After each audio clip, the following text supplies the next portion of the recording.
El día de hoy, para conocer justamente, analizar y debatir acerca de los movimientos ecologistas, tenemos dos invitados, como ya mencionó Santiago, Sara Latorre Tomás y José Astudillo Vanegas, a quienes voy a presentar a continuación. Sara Latorre es PhD en Ciencias Ambientales y Tecnológicas, estudió Economía Ecológica y Gestión Ambiental en la Universidad Autónoma de Barcelona. Actualmente es profesora asociada de la Facultad Latinoamericana de Ciencias Sociales en Ecuador y en esta misma institución estudió su maestría en Ciencias Sociales con especialización en estudios socioambientales.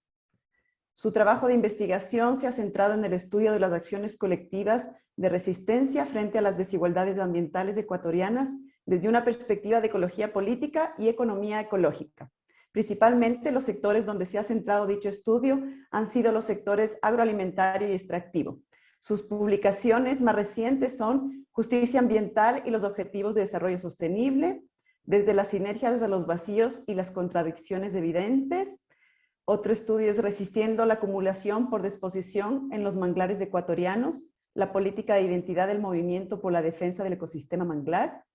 Y ahora en el año 2020 publicó El papel del ecologismo popular ecuatoriano en la promoción de la justicia ambiental, una visión general de los sectores de hidrocarburos y agrícola.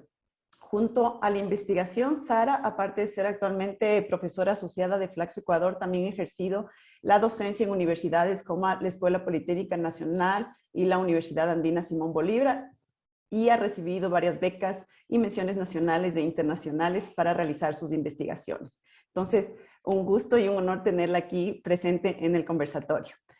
Por otra parte, tenemos también a José Efraín Vanegas, Astudillo Vanegas, quien va a comentar acerca justamente de la exposición realizada por Sara. Y José es doctor en Sociología y Antropología por la Universidad Complutense de Madrid. Tiene una maestría en Investigación Participativa para el Desarrollo Local y ha realizado también estudios de posgrado de Ética por la Universidad de Leuven.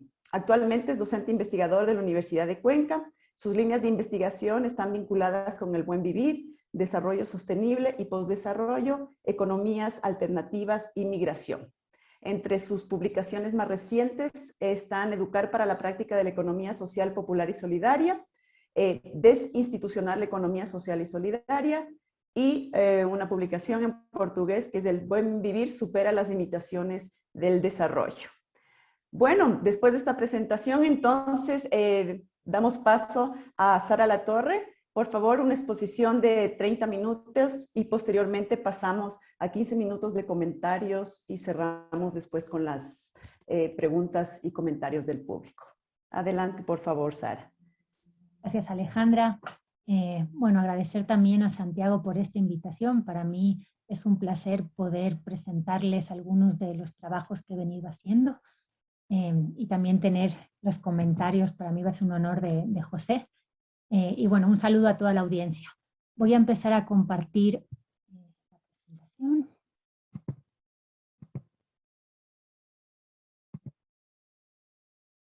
Imagino que sí están viendo mi pantalla. Sí, Sara, sí se ve la pantalla, está todo bien. Perfecto. Entonces, dado que los movimientos ambientalistas o ecologistas son muy amplios, yo lo que me voy a centrar sobre todo es en un tipo de ambientalismo, el que yo le voy a denominar ambientalismo popular. Ya voy a explicar un poco más adelante cuál es un poco la especificidad de este tipo de ambientalismo. Y voy a hacer una mirada sobre todo, ¿no? como se presentó desde los 90 hasta el 2020. Sobre todo lo que voy a hacer es analizar algunas de estas organizaciones que pertenecen a este movimiento ambientalista popular, sobre todo en el sector del petróleo y del sector agrícola, sobre todo mirando dos temas específicos. Cómo estas organizaciones han ido internalizando las demandas ambientales y sociales y sus relaciones, alianzas con otras organizaciones, sobre todo ONGs o, diríamos en términos más generales, las organizaciones por la justicia ambiental. Okay. La estructura que voy a seguir básicamente de la presentación va a haber una discusión breve teórica para situar el tipo del ambientalismo popular en torno a diferentes ambientalismos. Después voy a presentar estos dos estudios, ¿no? Cuáles son estas organizaciones vinculadas al ambientalismo popular en el sector agrario y petrolero, y terminaré con algunas conclusiones de comparación entre ambos casos. Para iniciar, como ya presentó Alejandra, esta presentación se basa en dos trabajos principalmente que he venido haciendo. Uno que fue inédito y que justamente trató, diríamos, como sea una genealogía del movimiento del ecologismo popular en el Ecuador en el 2009. Y como presentó también Alejandra, este capítulo que recién se publicó en este libro, y que justamente trabaja, ¿no? hace esta visión o esta panorámica del ambientalismo popular en estos dos sectores. Sin embargo, también no quería aprovechar para presentar, yo he venido trabajando, diríamos, durante varios años, diversas conflictividades en el Ecuador. De hecho, les invito a ver el Atlas de Justicia Ambiental, ahí donde pueden ver todos los conflictos ambientales a nivel mundial, y yo trabajé sobre todo en los principales del Ecuador. De hecho, a raíz de ese trabajo, bueno, hay esta publicación, pero lo que yo quisiera señalar aquí, sobre todo, es ver cómo el Ecuador es uno de los países con alta conflictividad. Eso no es de extrañar, teniendo en cuenta la matriz extractivista del país. Como vemos en el mapa, hay varios conflictos desde el periodo, diríamos, neoliberal y posneoliberal. Este es un trabajo del 2015, por eso no está tan actualizado. Pero vemos grande conflictividad, sobre todo por las actividades petroleras en la Amazonía, también minería a gran escala en la Amazonía, pero también vemos gran conflictividad vinculada al sector agrícola, ya sea a nivel de las camaroneras, también a nivel del banano, madera, palma africana, rosas también en la sierra y otro tipo de conflictividades. Entonces, ¿cuáles son los actores o los sujetos políticos de esta gran conflictividad? Justamente es lo que denominamos el ecologismo de los pobres, que es un término de Joan Martínez Alier, que lo define de esta manera, como básicamente clases subalternas que se movilizan para defender el ambiente, pero el ambiente no cualquier tipo de ambiente, sino en aquel en el que trabajan o en el que de alguna manera obtienen sus medios de vida. Otra categoría que últimamente se utiliza y que es de forma sinónima son los movimientos por la justicia ambiental, ¿no? Que justamente lo que expresan es el énfasis en la justicia social y en los propósitos utilitarios o materialistas, ¿no? El ambiente de alguna manera lo defienden por sus intereses materiales, ¿no? Por basar sus medios de vida en estos recursos y entornos. De forma similar, también varios autores como Barca, Bennett, Gordon han trabajado lo que se denomina el ambientalismo de la clase trabajadora y que lo definen de esta manera, ¿no? Como luchas diarias de trabajadores de los sectores agrícolas, industriales y de servicios, donde en este caso, ¿no? que defienden la integridad y la seguridad de su ambiente de trabajo y de los ambientes donde sus familias y comunidades viven, ¿no? Entonces, de alguna manera las tres categorías son sinónimas o de alguna manera tratan de caracterizar estas mismas acciones colectivas y sujetos políticos, que tienen varias características específicas, ¿no? Básicamente están compuestos por minorías raciales y de clases sociales bajas, donde los temas de la equidad son centrales y del ambiente como algo material y no tanto como estos valores posmaterialistas que muchas veces han asociado a los ecologismos del norte, donde la relación entre la sociedad y la naturaleza se mira a través de lentes como la raza, la etnia, la clase y la género, y eso lo vamos a ver muy claramente a lo largo de la exposición. Por tanto, el ambiente ya no son esas áreas prístinas, intocables, sino el ambiente también es donde se vive, se trabaja, se juega, ¿no? Estos ambientalismos no es que de alguna manera o estos autores no plantean que, diríamos, todo este tipo de personas que de alguna manera basan sus medios de vida o que dependen directamente del medio ambiente sean intrínsecamente ambientalistas. pero lo que sí se ha visto es que su dependencia en el medio ambiente justamente para, ¿no? para sobrevivir les hace que, ¿no? que tengan un interés claro en el uso sostenible de los recursos naturales. Por eso, de alguna manera, ¿no? Estas acciones o estas luchas para defender justamente estos recursos naturales. Entonces, este ambientalismo ¿no? Popular, de alguna manera se contrapone a otras dos corrientes ambientalistas. Por una parte está el ambientalismo conservacionista, ¿no? que de alguna manera surge a partir del siglo XIX, sobre todo en Estados Unidos y en Inglaterra, y que su preocupación principal son estas naturalezas prístinas, ¿no? protegerlas a través de áreas sin gente. ¿no? Ahí diríamos ¿no? la valoración o el interés principal, ¿no? de defender, de proteger esta vida silvestre tiene que ver con estos valores estéticos y ecológicos. Cada vez más ha ido convergiendo también con este otro tipo de ambientalismo, el ecomodernizador, donde de alguna manera su preocupación es el sistema económico en sí y las externalidades negativas, ¿no? Es decir, para este tipo de ambientalismo es compatible el crecimiento y la conservación, y para hacer eso lo importante es tener mercados funcionando correctamente, ¿no? Internalizar esas externalidades, fomentarse en la tecnología, en las famosas tecnologías, para de alguna manera mejorar la eficiencia y supuestamente desmaterializar esta economía, ¿no? Estas son las famosas corrientes del capitalismo verde o el crecimiento verde. Entonces, dentro del ecologismo popular, es interesante porque muchas de estas organizaciones y actores políticos basan sus identidades políticas o las suelen basar justamente en los medios de vida ¿no?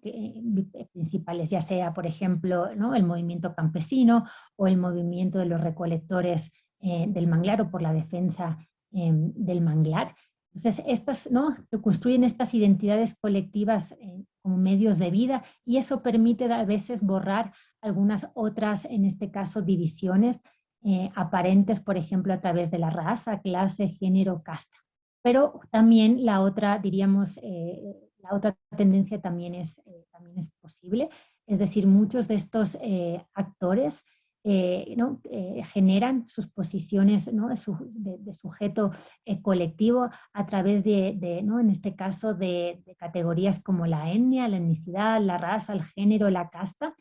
¿no? Como por ejemplo en el Ecuador podemos ver el movimiento indígena, sobre todo liderado por la CONAIE, la CONFENAIE, pero también en menor medida los movimientos afroecuatorianos en el Ecuador, ¿no? Y estas, en este caso, muchas veces estas identidades étnicas a veces también están asociadas, aunque la identidad sea, por ejemplo, étnica, están asociadas a muchas demandas ambientales.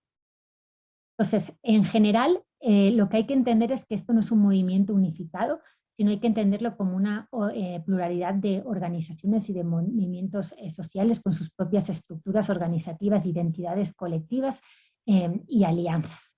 Yo voy a centrarme en algunas de ellas. Entonces, entrando en el primer caso, en el caso agrícola, ¿sí? De forma muy general, lo que podemos ver es cómo en este caso la estructura agraria del Ecuador es muy desigual. Tenemos una minifundización muy fuerte, sobre todo en la sierra, y grandes, en este caso también, explotaciones, sobre todo en la costa, vinculados a los productos de agroexportación.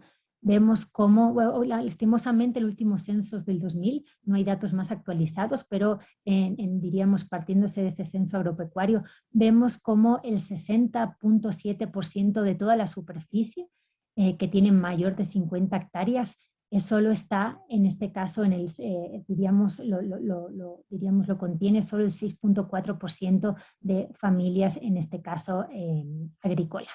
Mientras que el 11.8% de todas las UPAs, unidades productivas agrícolas, que representan menos de 10 hectáreas, están en manos del 75.5% de la población. Además de esta, diríamos, de esta desigualdad en la estructura agraria, vemos una feminización fuerte del campo, asociada también en este caso sobre todo a la agricultura familiar y campesina, falta de crédito, agua y otros recursos. Este también es un poco el contexto para que entiendan cómo surgen en este caso las luchas que les voy a presentar. ¿Puedo pasar? Ok.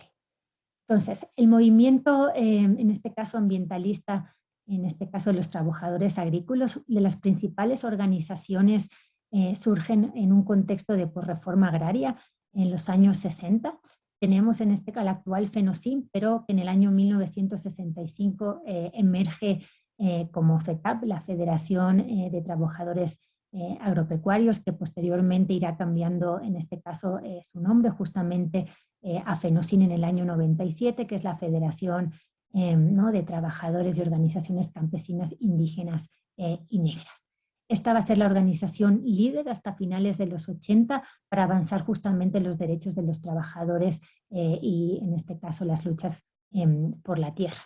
También tenemos la FENACLE, la Federación Nacional de Trabajadores Agroindustriales, que emerge en el 69, y que principalmente se va a centrar en la defensa de los derechos de los trabajadores asalariados, sobre todo en la costa vinculado a las plantaciones, ¿no? del banano, también temas de azúcar, arroz y en menor medida, por ejemplo, en la sierra con las rosas. A pesar de que se va a centrar sobre todo en los trabajadores asalariados, este es entre sus bases es el mínimo, en este caso los trabajadores asalariados en comparación con, en este caso, agricultores, agricultura familiar y campesina. Por eso va a mantener unas demandas tanto ¿no? de defensa de las condiciones laborales y del ambiente de trabajo de los trabajadores, pero también una agenda también netamente campesina de acceso a tierra, agua y recursos. También tenemos la Ecuarunari, ¿no? que emerge en el 72, y que de alguna manera, además de, ¿no? de estas demandas por la tierra, también va a trabajar, diríamos una agenda más étnica de derechos, sobre todo para las poblaciones indígenas, y que básicamente la Ecuarunari, que básicamente es una organización de organizaciones, ¿no? a nivel de la sierra, sigue articulando a la organización amazónica, como veremos más adelante, y a la CONAIE. Lo interesante es que en su proyecto político, sobre todo, va a establecer una agenda sobre todo étnica y clase, basada en una reforma agraria integral, en la legalización de territorios ancestrales, de educación bilingüe y de la plurinacionalidad, que por tanto sí podemos ver una dimensión ambiental claramente, sobre todo, ¿no? Esta plurinacionalidad o este Estado plurinacional se basa en un modelo económico alternativo basado en principios de la soberanía, interculturalidad, equidad y sostenibilidad. Y esto se traduce básicamente en este caso, la nacionalización de los sectores estratégicos y de un modelo agrario donde se priorizan los cultivos para la alimentación en vez de las commodities o los productos de alto, ¿no? de lujo como las rosas, y basado en tecnologías, ¿no? que respetan en este caso la naturaleza y los conocimientos tradicionales. El movimiento indígena, ¿no? en este caso liderado por la CONAIE, será el líder a partir de los años 90, como veremos más adelante. Pues ya entrando durante el periodo neoliberal de los 90, en este caso hasta el 2005, lo que vemos es cómo en este caso el liderazgo de la CONAIE hace que en este caso la FENOCIN y la FENACLE se planteen en este caso sus agendas ya en un contexto de post-reforma agraria y irán adoptando en este caso el discurso de la soberanía alimentaria. Para ello fue importante, ¿no? sus vinculaciones con la Vía Campesina, que es una organización internacional de más de 150 organizaciones, y de la Coordinadora Latinoamericana de Organizaciones del Campo. ¿No? Entonces, lo que vemos es que a través de este concepto de soberanía alimentaria, lo que se plantea es una propuesta contra estas injusticias, ¿no? que se reflejan en el sistema agroalimentario, en la pobreza rural y en las crisis climáticas. A finales ya de los 90, estas organizaciones con la Ecuarunari de alguna manera formarán la Mesa Agraria, que fue una plataforma de consenso para discutir los temas, en este caso, agrícolas. Lo interesante es que de aquí surge en el año 2003 una agenda agraria articulada sobre todo con los principios de la soberanía alimentaria y que fue como diríamos, un concepto que permite plantear múltiples dimensiones de lo que yo le llamo la cuestión agraria ecológica, ¿no? Se plantean temas de tierra y territorio, igualdad de género, temas de agroecología, respeto por el conocimiento tradicional, el reconocimiento de la diversidad cultural, y que además durante el año 2003, diríamos en la coyuntura donde el ministro de Agricultura era del movimiento indígena en el periodo del gobierno de Lucio Gutiérrez, será la base para la elaboración de este plan Minga por el Agro, lanzado por el Ministerio de la Agricultura. También tenemos en este caso, con el apoyo de la CONAIE, varias luchas, ¿no? Durante el 2002 hasta el 2005, justamente contra, en este caso, las áreas, ¿no? de libre comercio, los TLCs famosos, denunciando sobre todo los efectos negativos tanto por la diversidad como por el campesinado.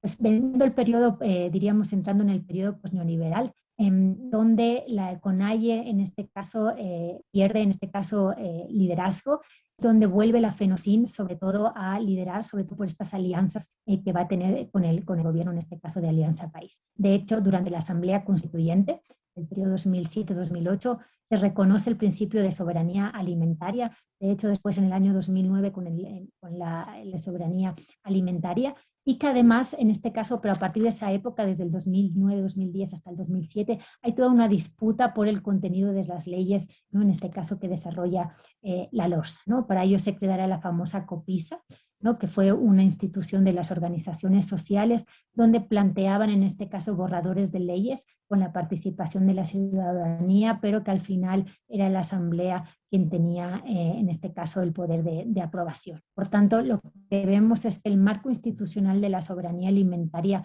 no recoge tanto los preceptos de la vía campesina, tiene una visión mucho más del gobierno de Alianza País, caracterizada sobre todo por el incremento de la producción nacional y la productividad, con tecnologías agrarias convencionales.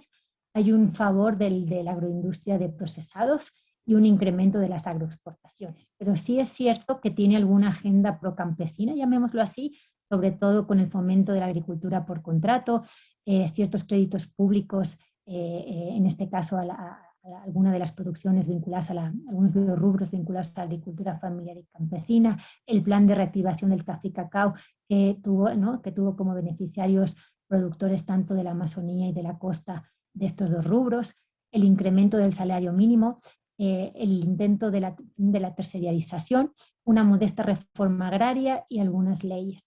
Esto es lo que hizo de alguna manera que la FENOCIN y la FENACLE mantuvieran el apoyo en este caso con el gobierno. También hay que resaltar que muchos de estos trabajadores asalariados no tienen una postura anti-agronegocio, pero sí, sí hay demandas de formalización de sus condiciones de trabajo, sobre todo de salud y seguridad. Entonces, ya entrando en el periodo neoliberal, vemos también en este caso un punto de inflexión, bueno, también en este caso con la CONAIE tuvo una posición muy antagónica con el gobierno de Alianza País, ¿no? Sobre todo la Correa tuvo unas campañas frontales en este caso de crítica, acusándolos de ponchos dorados. Y la CONAIE lo que va a plantear justamente ya con algunas bases, sobre todo de la FENOCIN, sobre todo las agroecológicas, el Acuerdo Nacional Agrario, ya en el 2016, donde los puntos centrales que les expuse de la cuestión agraria ecológica se mantienen. Entonces, en síntesis, lo que vemos es que ya a inicios del siglo XXI, la agenda agraria trasciende estas demandas clásicas, ¿no? Y de alguna manera, ¿no? busca abarcar nuevas demandas vinculadas al territorio, la identidad, la sustentabilidad ecológica, lo que yo le denomino la nueva cuestión agraria, y que además plantea justamente alternativas, ¿no? y que busca esta transformación del modelo dominante. No busca integración, ¿no? sino transformar este modelo dominante, en este caso el sistema agroalimentario. También vemos cómo estas demandas han estado enmarcadas principalmente en dos discursos, la soberanía alimentaria y el Estado plurinacional, pero estas demandas también representan estos intereses de estos trabajadores asalariados o pequeños agricultores exportadores, ¿no? Donde tienen posiciones menos radicales en torno al agronegocio y la producción de exportación. Entrando en el caso de, diríamos, petrolero, viendo un poco el petróleo, sobre todo, diríamos, la fase petrolera inicia principalmente en los años 60, sobre todo en la Amazonía, vinculada a los procesos de colonización en el norte, sobre todo espontánea. Y lo que vemos, ¿no?, cómo el avance petrolero se va a realizar hasta incluso en áreas protegidas, en territorios indígenas, con muy pocas, diríamos, legislación, durante las primeras décadas sin legislación ambiental, y eso va a dar, ¿no?, diríamos, un contexto de alta contaminación, como ven ahí en la imagen izquierda.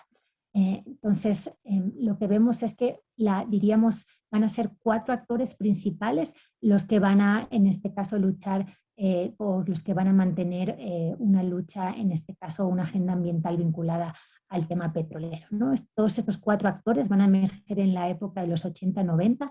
Tenemos las organizaciones indígenas vinculadas sobre todo a la CONFENALLE, las organizaciones de colonos vinculadas sobre todo al Frente de Defensa de la Amazonía, las ONGs ambientalistas, principalmente las activistas, y el sindicato petrolero, ¿no?, inicialmente denominado FETRACEPE, porque ¿no?, surgió con la petrolera estatal CEPE hasta el 89, y cuando en este caso se convierte en Petroecuador, el sindicato, diríamos, cambiará su nombre a FETRAPEC. Hasta el 2010, que básicamente se cambian ¿no? Petroecuador desaparece y se generan las 2 empresas públicas y de alguna manera se desarticula. Entonces lo que vemos es que durante, ¿no?, finales de los 80, inicios de los 90, se genera esta gran, diríamos, esta campaña internacional denominada Amazonía por la Vida, que principalmente tuvo 3 objetivos, ¿no? Evitar la explotación en el Parque Nacional Yasuní, legalizar el territorio Waorani y reconocer y remediar los pasivos ambientales de la era Texaco-Wolf. Sobre todo tuvo mayor éxito en este tercer punto, y ahí tuvo un rol muy importante el Frente de Defensa de la Amazonía, que se constituye en el 94, y sobre todo articula esta demanda legal que se hizo contra la Texaco, que primero pasó, se planteó en Nueva York, en Estados Unidos, aunque después en el 2002 surge, diríamos, vuelve al Ecuador, y que, bueno, actualmente la situación no es muy buena para el Ecuador, pero sí se plantea, ¿no?, diríamos, la lucha contra las prácticas ambientales y los pasivos ambientales que dejó la Texaco fueron muy importantes y se reconocieron gracias a esta campaña, ¿no? Pero más allá del juicio legal, este actor de alguna manera brindó apoyo legal a muchas de las comunidades, ¿no?, para plantear compensaciones económicas y para proteger, en este caso, para protección ambiental de la contaminación petrolera. Y algunos autores lo plantean como fue un actor que ayudó a la institucionalización de los conflictos ambientales, sobre todo por los pasivos petroleros, e impulsó mucha de la legislación ambiental petrolera y mejores prácticas en las empresas. En los otros objetivos, los resultados fueron más ambiguos, sobre todo en el norte. El petróleo avanzó, como pueden ver en el mapa, ¿no? Tanto y en territorio, en este caso, de los pueblos indígenas, pero en este caso cuando hay población indígena, como les comentaba, muchas de sus acciones colectivas se han planteado en un lenguaje étnico, sobre todo basado en los derechos territoriales y en el derecho a la consulta previa informada. Por eso vemos cómo la política étnica, sobre todo de la CONFENALLE y de sus bases, es inseparable de las demandas ambientales. Pero sobre todo la CONAIE, en general, el movimiento indígena, lo que tuvo mucho éxito sobre todo fue en oponerse, ¿no?, en todas las movilizaciones de todas las políticas neoliberales, ¿no?, a través de lo que se denominó la Coordinadora de Movimientos Sociales. Ahí también estuvo, en este caso, la FETRAPEC, y recordemos, ¿no?, cómo en este caso varios presidentes como Bucaram Awad fueron en este caso destituidos justamente por las movilizaciones. Lo interesante es que FETRAPEC ya desde estos inicios, ¿no?, justamente estas políticas neoliberales atacaban justamente o buscaban privatizar la industria petrolera y genera un proyecto político, ¿no?, marcado en un discurso nacionalista y clasista, para la defensa en este caso, de los recursos estratégicos, ¿no?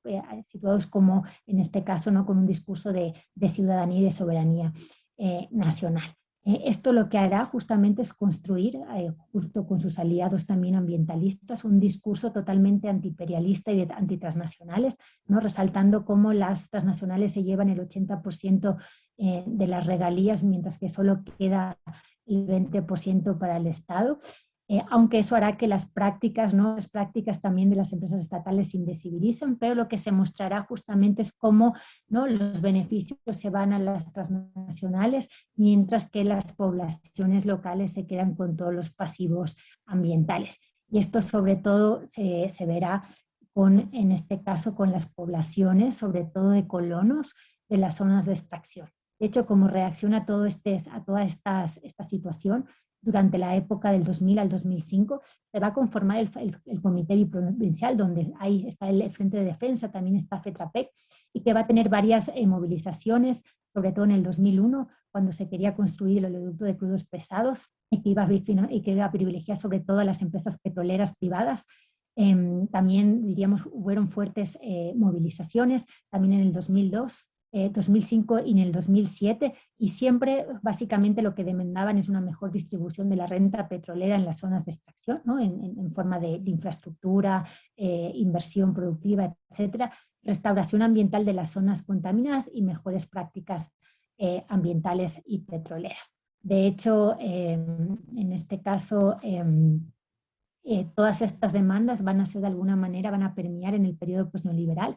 Recordemos que durante el 2005, en el breve periodo de Alfredo Palacio y que Correa estaba en el Ministerio de Economía, ya se plantea una reforma de hidrocarburos que supuestamente nacionaliza el 50% de las ganancias extraordinarias de las empresas petroleras. También se terminó con el contrato de una empresa transnacional como la Oxy, y se va a crear un fondo ambiental para la restauración socioambiental de estas zonas afectadas por los grandes pasivos ambientales. Ya Correa, como presidente, durante el año 2006-2011, va a tener ciertas, diríamos, un primer inicio en este caso, de moratoria, por ejemplo, con la agenda energética de moratoria de las actividades petroleras en el centro-sur. También va a adoptar la famosa iniciativa Yasuní-TT. También en la Constitución se reconocen los derechos de la naturaleza y el concepto del buen vivir, que buscan, en este caso, una nueva relación naturaleza y sociedad por fuera de los dualismos occidentales. Aunque obviamente sabemos que a partir del 2011-2013, ¿no? Donde se finaliza la iniciativa del Yasuní, y hay una radicalización muy fuerte contra los ambientalistas y contra otras organizaciones, pero también contra el sector petrolero. Pues lo que vemos es que en el periodo neoliberal la política petrolera del gobierno de Alianza País es una agenda neoextractivista y anticorporativista, ¿no? Caracterizada sobre todo por una mejor repartición de la renta petrolera, sobre todo en las áreas de extracción, ¿no? A través de Ecuador Estratégico se hicieron grandes inversiones.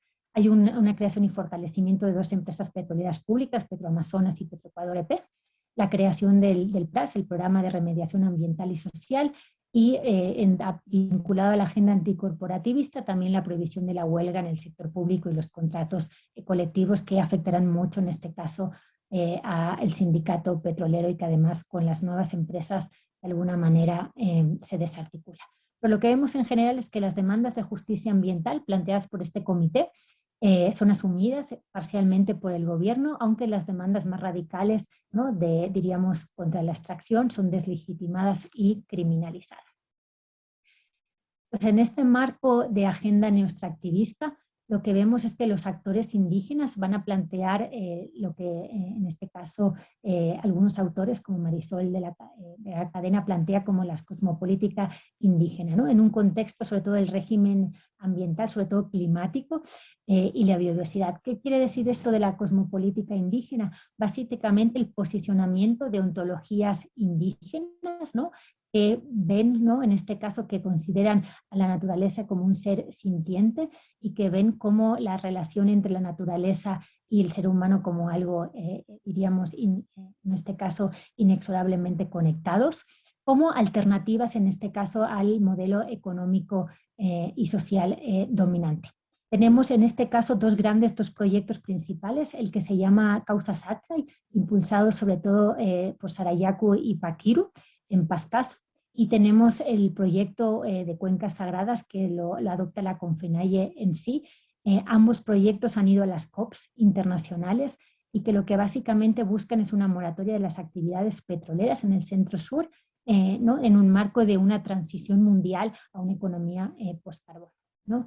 Esta es, diríamos, la declaración de la propuesta de causa SAT, ¿no? De selva viviente, ¿no? Y básicamente una declaración de libre y exclusión de petróleo. Y vemos esta que es de las cuencas sagradas, donde ya, aparte de los objetivos, hay ejes estratégicos y acciones que no son solo de oposición, sino de acciones concretas, ¿no? En este caso, de alternativas claras, en este caso, para la Amazonía y sus territorios indígenas. Entonces, en síntesis, y ya para ir concluyendo, lo que vemos es que hay una posición estricta al petróleo desde los 80, sobre todo vinculado al movimiento indígena, enmarcado en un discurso étnico que enfatiza los derechos indígenas, sobre todo la consulta previa y territorio, y que en años recientes se ha ido interrelacionando con estas estrategias cosmopolíticas que les comentaba. Además, estos nuevos repertorios le están dando mucha mayor visibilidad y acceso a aliados internacionales, ¿no? Para presionar a nivel internacional y presionar, en este caso, a escalas nacionales. Vemos cómo los colonos y los sindicatos, el sindicato petroleros juegan un rol importante durante la década, ¿no? neoliberal, demandando principalmente la nacionalización del petróleo y el pago de la deuda ecológica, pero que se van a ir desarticulando, sobre todo en el periodo pues neoliberal, cuando el gobierno en este caso atiende parte de sus demandas y también tiene esta política fuerte de descorporativización del Estado. Entonces, como conclusiones de estos dos casos, lo que vemos es que entre los grupos sociales pertenecientes a este ambientalismo de la clase trabajadora o ambientalismo popular, lo que vemos que son las organizaciones indígenas y campesinas las que están liderando los temas de ambiental. Y por tanto, no solo la clase, sino también la etnia, la raza, son categorías sociales que interactúan, en este caso, con la clase obrera ecuatoriana, ¿no? Y que van organizando toda esta agenda ambiental. En términos de semejanzas de estos dos casos de estudios, los que vemos es que hay una internalización de las demandas ambientales, sobre todo desde la década de los 90, y que está totalmente interrelacionada con otras demandas sobre la diversidad cultural y autonomía, y que además, ¿no? O sea, básicamente lo que plantean es una defensa de formas culturales particulares de vivir con la naturaleza, sobre todo como alternativas a las múltiples crisis que vive en este caso el Ecuador y el mundo entero. Donde las alianzas internacionales, ¿no? Sobre todo con las organizaciones de justicia ambiental, han sido fundamentales, ¿no? En el primer caso, la Vía Campesina o las organizaciones internacionales de los derechos humanos. En el segundo caso, sobre todo las ONGs ambientalistas, ¿no? Las organizaciones de derechos indígenas internacionales, la COICA, etc. Como particularidades del movimiento ambientalista en el sector agrario, lo que vemos es que todos los actores convergen con la cuestión agraria ecológica, aunque usan diferentes marcos políticos para eso. Puede ser la soberanía alimentaria o el Estado plurinacional, en el caso del movimiento indígena, pero a pesar de estos consensos, sí hay ciertas controversias sobre lo que significa y cómo avanzar, sobre todo, como les comenté, con la parte de la exportación y las commodities. Por eso vemos en este caso dos posturas sobre la cuestión agraria, una más radical que plantea en este caso un modelo agroecológico de agricultura familiar y campesina y que está posicionado sobre todo, ¿no? Que tiene un componente de clase por los actores más campesinos, pobres y sin tierra, y una moderada, ¿no? Que plantea un modelo convencional con mejores condiciones de trabajo y mercados justos, y que fue medianamente acogida en este caso durante el posneoliberalismo. Y aquí lo plantean sobre todo los trabajadores asalariados y los pequeños exportadores. Las particularidades también del movimiento ambientalista en el sector petrolero, también vemos dos posturas, una radical, que es básicamente el abandono de la explotación petrolera para avanzar en una transición de una economía post-carbono, planteada principalmente por el movimiento indígena, y otra moderada, donde se plantea un modelo de explotación petrolera estatal con mejor distribución de la renta en las zonas de extracción y mejores prácticas ambientales asociadas sobre todo a organizaciones de colonos y el sindicato petrolero. Entonces lo que vemos es que en los 90 todos los actores, todos estos cuatro actores van a converger en este discurso antiimperialista y nacionalista, y en los años, ¿no? en este caso en el posneoliberalismo, de alguna manera se van a de alguna manera separar, pero sobre todo esta postura moderada es la que se va parcialmente institucionalizar en el gobierno. Entonces, ya para concluir, lo que vemos es que, ¿no? Con la subida o con el gobierno, en este caso de Lasso, se plantea otra estructura de oportunidades. Hay una agenda fuerte de avanzar con el extractivismo, sobre todo petrolero y minero, pero a la vez también el Ecuador está, diríamos, avanzando, pues uno de los actores que está avanzando de forma más rápida con todo lo que tiene que ver con la agenda de conservación climática, sobre todo vinculado al famoso RED+. Y por tanto, va a haber otra nueva estructura de oportunidades y otra dinámica, en este caso de la contienda, que será importante analizar de aquí en adelante. Yo con esto termino. Muchas gracias. Muchísimas gracias, Sara, por esa detallada y amplia explicación de los sectores agrarios y petroleros justamente en temas de ecología, ¿no? Antes de pasar a las preguntas, vamos a dar paso a comentario de José, por favor.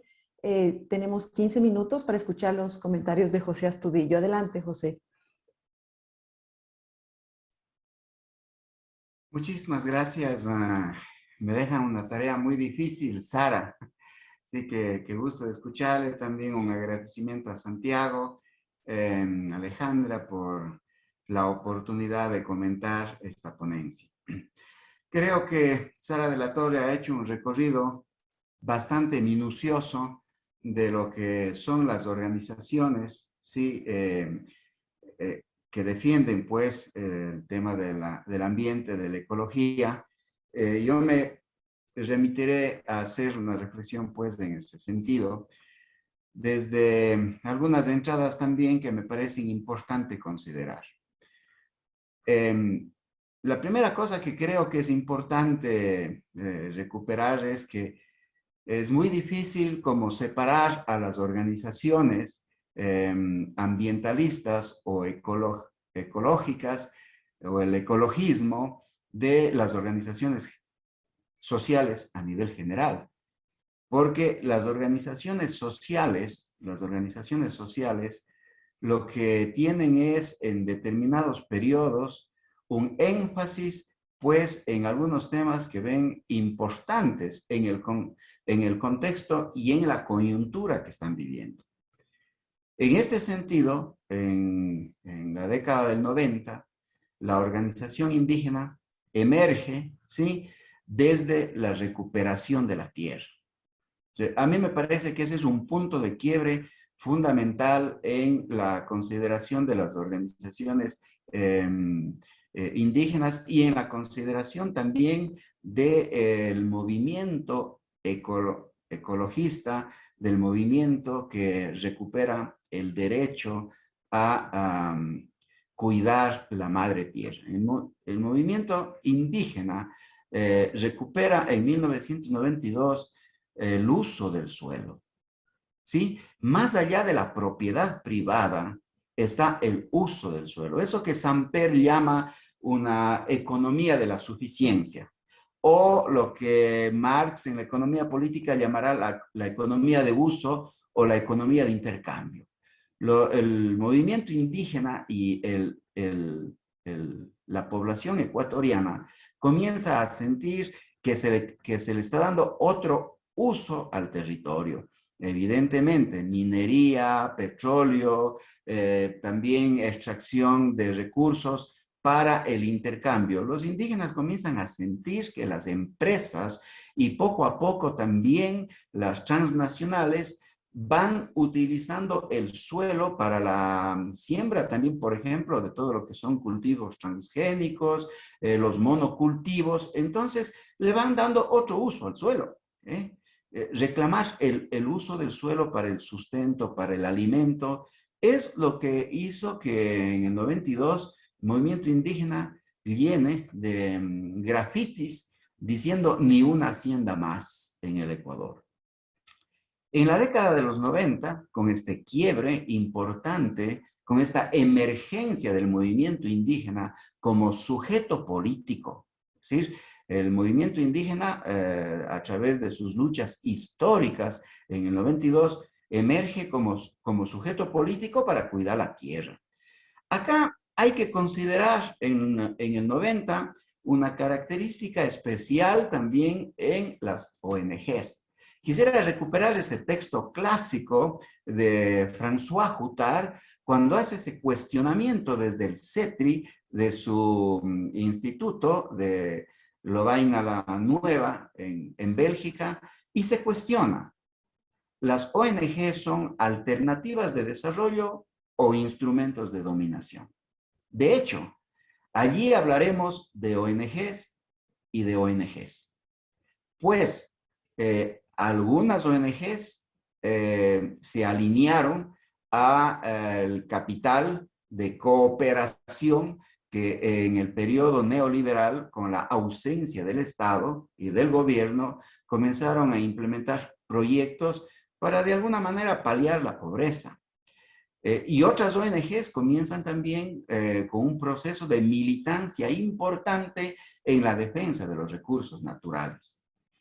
Hay que considerar que en el 92 la Cumbre de Río influyó muy fuertemente con el concepto de desarrollo sostenible. Y en el 92 también tenemos los 500 años de resistencia. Esto le dio una fuerza extraordinaria al movimiento indígena y también a muchos movimientos que plegaron pues a la propuesta de los 500 años de resistencia. Creo que es importante detenernos en este imaginario de salir de un modelo colonial, ¿sí? De salir de un estado pues colonial en donde la población en la década del 90 se movilizó tremendamente. Uno de los objetivos del levantamiento indígena de 1992 es luchar por la defensa de la tierra, los territorios indígenas y los recursos naturales. ¿Sí? Esos territorios que cuando se organiza en 1964 la FISH, por ejemplo, y una de las consideraciones para la organización de la FISH es mantener el territorio global o las comunas, el hecho de tener territorio comunal, ¿sí? Y de ver que avanzaba efectivamente el Estado y también los grupos económicos en lo que ya Sara ha dicho, la minifundización y también la compra de la tierra a los indígenas, da un llamado, una alarma para decir la tierra es lo que tenemos que recuperar, porque la tierra significa alimento, la tierra significa naturaleza, la tierra significa espiritualidad, la tierra significa la vida para las comunidades, no solo indígenas, sino para la comunidad ecuatoriana en general. A mí me gustaría también recuperar en este proceso de organización en la década de los 90 la influencia importante que tuvo la teología de la liberación. La teología de la liberación en toda América Latina, pero en el Ecuador la teología de la liberación con un enfoque especial, con Monseñor Leonidas Proaño, ¿sí? La pastoral indígena. Y la pastoral indígena tiene que ver con una inserción, en este caso, de Proaño y de todo el movimiento que hace pastoral indígena en el concepto de la madre tierra, ¿sí? En el concepto de la madre tierra. Yo recuerdo que cuando leía los primeros textos de Proaño, cuando llega a Riobamba, dice, me voy a lavar la cara para poder hablar de los pobres.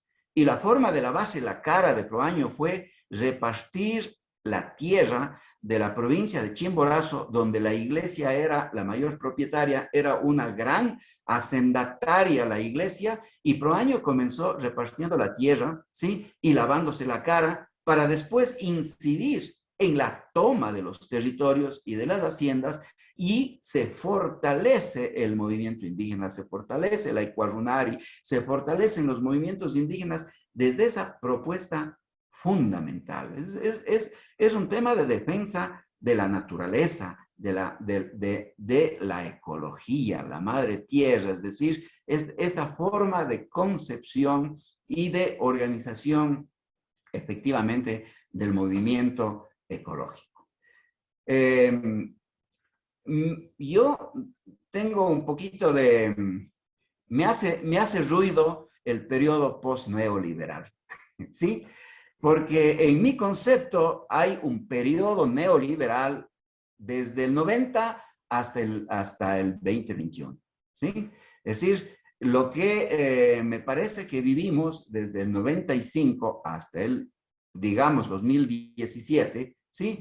Es un periodo interesante de aplicación de políticas keynesianas. O sea, se intenta desde un neo-keynesianismo, un estado de bienestar social, bien lo ubica, lo manifiesta Sara desde una redistribución, por ejemplo, de los ingresos.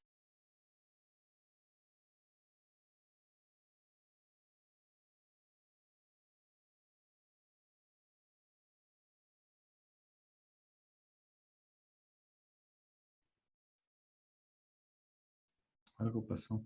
Parece que José tiene algún problema técnico Sí. por aquí. Esperemos a ver si regresa. Démosle unos minutitos.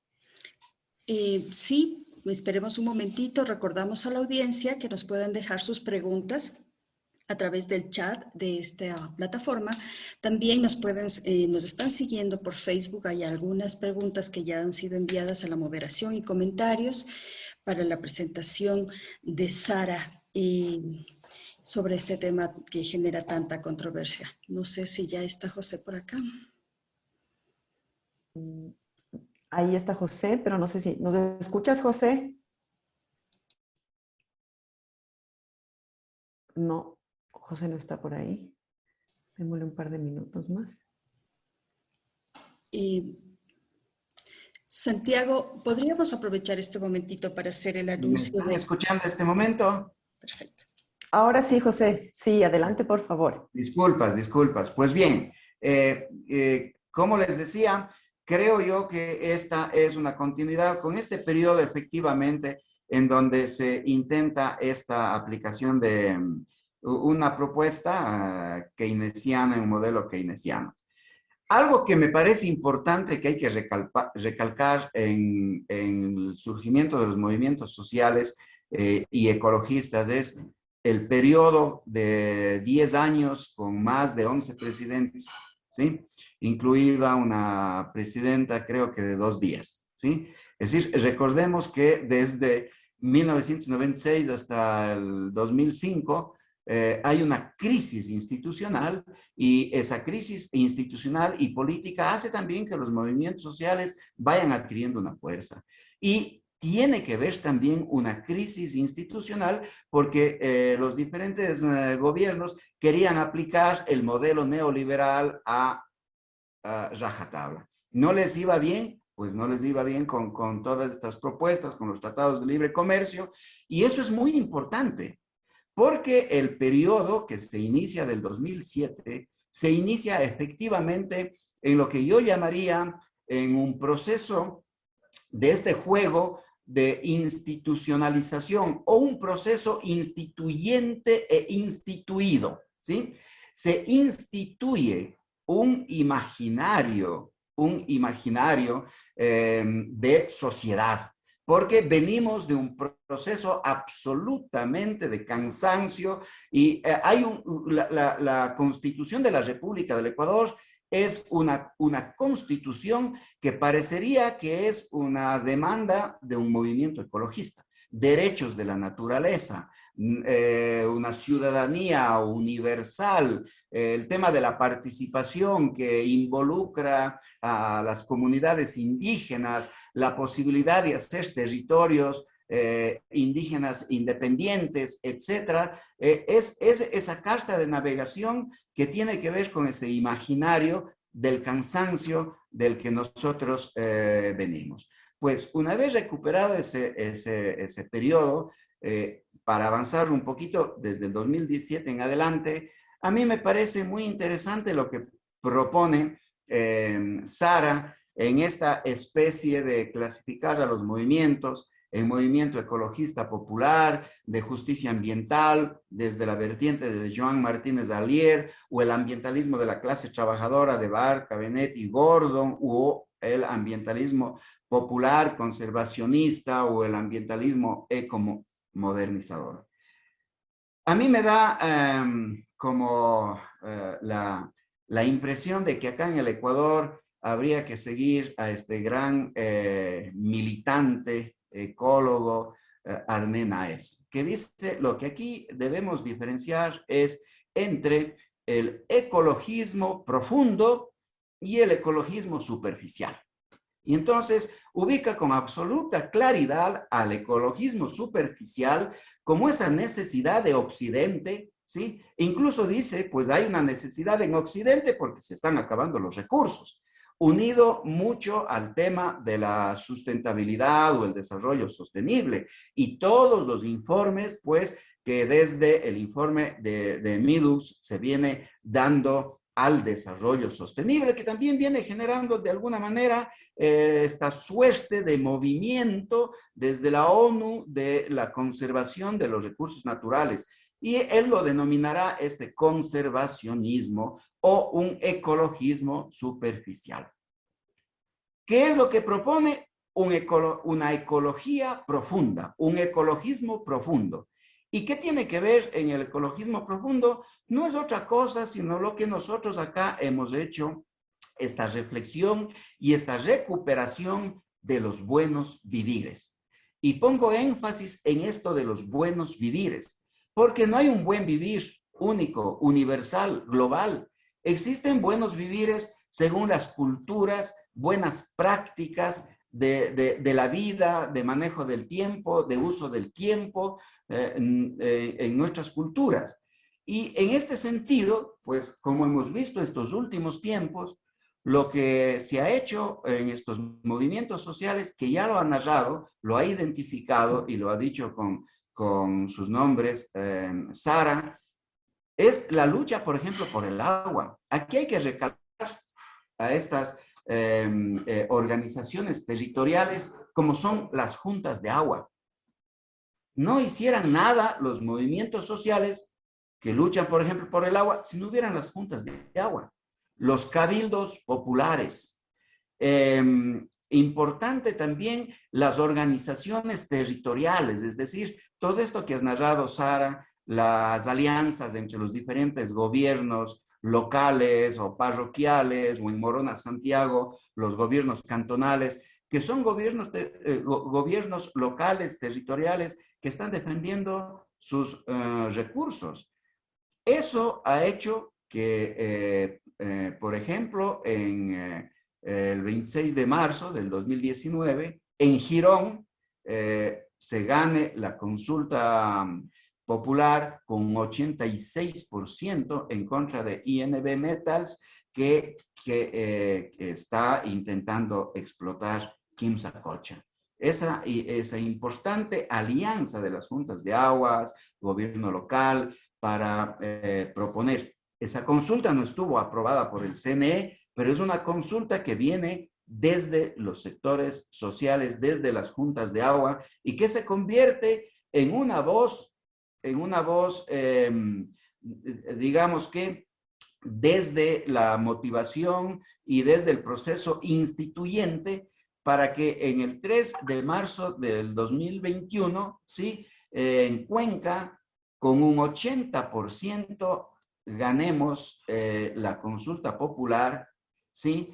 En contra de que exista explotación minera en las fuentes de recarga hídrica. Para concluir, me parece que los movimientos ecologistas, ¿sí? Que han ido emergiendo, son los mismos movimientos, algunos nuevos también, pero los movimientos sociales, las organizaciones territoriales, las comunas indígenas, los sectores populares, que en este momento, más que nadie, están recuperando un paradigma en la Constitución de la República del Ecuador y en el imaginario del mundo, en el imaginario de muchos países y de muchos movimientos sociales. hay que darle derechos a la naturaleza. Derechos de la naturaleza como tenemos las personas para que podamos tratarnos con respeto y vivir con armonía. Por allí veo yo que se avisora una nueva luz para ir generando, como diría Ulrich Beck, con esta propuesta tan apasionada que tiene del Estado ambiental transnacional, ¿sí? O como podríamos ir centrando pues esa nueva utopía ubicado en la relación armónica entre la naturaleza y los seres humanos, entendiendo a los seres humanos como lo entiende Naes, como seres partes de la naturaleza. Muchas gracias, Sara. Creo que nos das una muy buena visión de cómo han ido madurando los movimientos, cómo los movimientos han ido tomando el tema de la ecología y del ambiente para hacer de eso su bandera de lucha.